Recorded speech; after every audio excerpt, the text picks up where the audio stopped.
Episode 7 की शुरुआत में हम गेंदो को देखते हैं जो किसी प्लान के बारे में किसी से बात कर रहा था।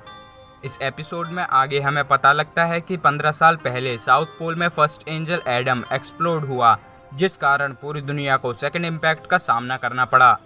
अगले दिन मिसातो और रित्सुको ओल्ड टोक्यो जाती हैं, जहां एक प्राइवेट कंपनी जो नर्व की राइवल है उसने एक जाइंट रोबोट को क्रिएट करा होता है जिसका नाम जेट अलोन है। उस प्राइवेट कंपनी का एग्जीक्यूटिव सबको बताता है कि इसमें न्यूक्लियर पावर रिएक्टर लगा है और इसे रिमोट से कंट्रोल करा जाता है, जिससे हमें पायलट्स की कोई ज़रूरत नहीं होगी और ये रोबोट विदाउट अम्बिलिकल केबल अपनी बैटरी पर 150 दिन चल सकता है। अब रित्सुको एग्जीक्यूटिव से सवाल पूछती है कि क्या इस रोबोट में न्यूक्लियर रिएक्टर लगाना सेफ है, जिस पर एग्जीक्यूटिव कहता है ये इवेंजलियन से तो ज़्यादा सेफ है जो आउट ऑफ कंट्रोल हो जाते हैं। असल में यहाँ एग्जीक्यूटिव इवेंजलियन 1 की बात कर रहा है, क्योंकि इवेंजलियन 1 अपनी पहली लड़ाई के दौरान आउट ऑफ कंट्रोल होकर एंजल को मार रहा था।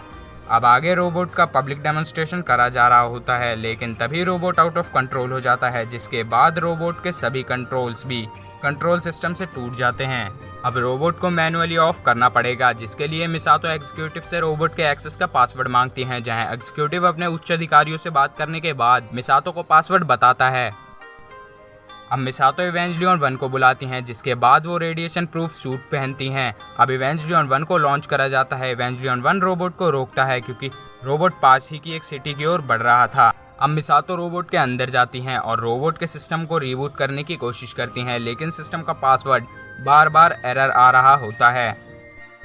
अब रोबोट एक्सप्लोड होने ही वाला होता है, लेकिन तभी रोबोट का सिस्टम रीबूट हो जाता है, जिसके बाद रोबोट शांत हो जाता है। एंडिंग में गेंदो को दिखाया जाता है, जहां रित्सुको कहती है सब कुछ प्लान के मुताबिक हुआ।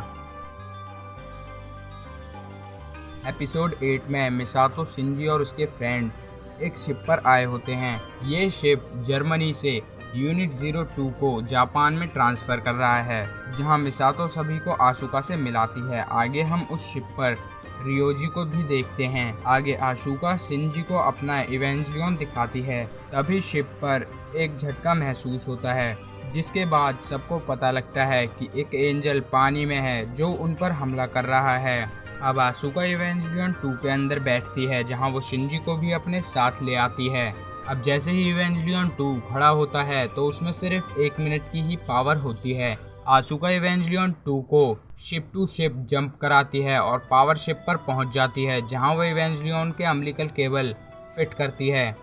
अब एंजल शिप पर आ जाता है, तभी आशुका उसे नीचे गिराती है, जहां एंजल इवेंजलियन को भी अपने साथ ले जाता है। आगे अम्बिलिकल केबल की लंबाई खत्म हो जाती है। इवेंजलियन 2 एंजल के मुंह में होता है। तभी मिसातो एक प्लान बनाती है। अब रियोजी वहां से चला जाता है। आगे मिसातो के प्लान के मुताबिक सब सही होता है और एंजल मारा जाता है। एंड में रियोजी को दिखाया जाता है जो गेंदो को एडम देता है। गेंदो इस एपिसोड के अंत में एडम को ह्यूमन इंस्ट्रूमेंटैलिटी प्रोजेक्ट का की बताता है। अब आशुका शिंजी की क्लास में ट्रांसफर हो गई है और वो शिंजी और मिसातो के साथ रहने लगती है। सब ठीक चल ही रहा होता है, लेकिन तभी एंजल इसराफेल का हमला होता है। अब इसराफेल से निपटने के लिए इवेंजलियन 2 और इवेंजलियन 1 को लॉन्च करा जाता है। अब आशुका इसराफेल पे अटैक करती है और उसे बीच से स्प्लिट कर देती है, लेकिन इससे इसराफेल मरता नहीं, बल्कि वो 2 हिस्सों में बट जाता है और 2 एंजल्स बन जाता है। अब दोनों एंजल्स मिलकर यूनिट 1 और यूनिट 2 को हरा देते हैं। इसके बाद यूनाइटेड नेशन एंजल्स पर N2 माइंस बॉम्ब गिराने का फैसला करती है। यूएन नर्व को 6 दिन देती है एंजल्स को हराने के लिए। आगे मिसातो अब आशुका और शिंजी को एक साथ रहने का ऑर्डर देती है, ताकि उन दोनों के बीच तालमेल बैठ सके और वो अपने अपने इवेंजलियन से सिंक्रोनाइज अटैक एंजल्स पर कर सकें और उन्हें हरा सकें। आशुका और शिंजी अब एक साथ रहकर एक दूसरे को समझने लगते हैं और अंत में वो दोनों अपने इवेंजलियन में बैठ एकदम परफेक्ट सिंक अटैक एंजल्स पर करते हैं और फाइनली एंजल्स को डिफीट कर देते हैं।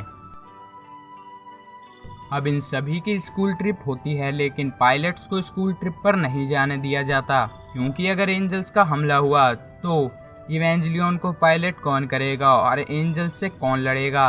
अब आगे नर्व को पता चलता है कि माउंट असामा में 8th एंजल सेंट डॉल्फिन को स्पॉट करा जाता है, जो अभी तक पूरी तरह पैदा नहीं हुआ है। आगे नर्व अब उस एंजल को पकड़ने जाते हैं इससे पहले वो पैदा हो।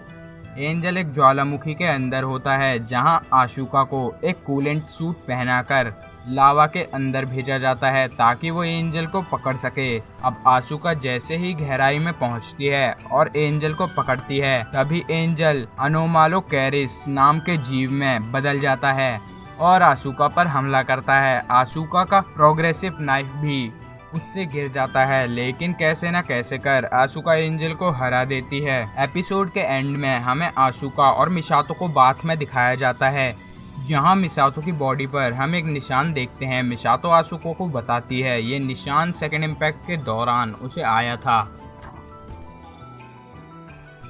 रित्सुको यूनिट 0 को टेस्ट कर रही होती है तभी पूरे नर्व हेडक्वार्टर की बिजली चली जाती है और नर्व के सभी रास्ते बंद हो जाते हैं। तभी एंजल मटेरियल का हमला होता है लेकिन बिजली ना होने के कारण नर्व को इसके बारे में पता नहीं लगता। कंट्रोल रूम भी नर्व से कांटेक्ट करने की कोशिश करता है लेकिन बिजली ना होने के कारण कांटेक्ट नहीं हो पाता। शिंजी, आशुका और रे नर्व के बाहर होते हैं।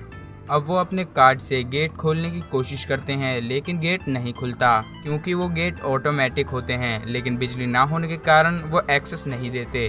तभी वो तीनों रूट 7 जहां मैनुअल डोर होता है उसे खोलकर अंदर जाते हैं। अब एक व्यक्ति नर्व को एंजल की खबर देता है जिसके बाद गेंदो इकारी इवास को मैनुअली रेडी करते हैं। अब रे, आशुका और शिंजी भी नर्व के अंदर एंटर कर जाते हैं जिसके बाद वो अपने इवास में बैठ जाते हैं। एंजल एसिड अटैक करता है लेकिन इवेंजलियन 1 इवेंजलियन राइफल से एंजल को हरा देता है।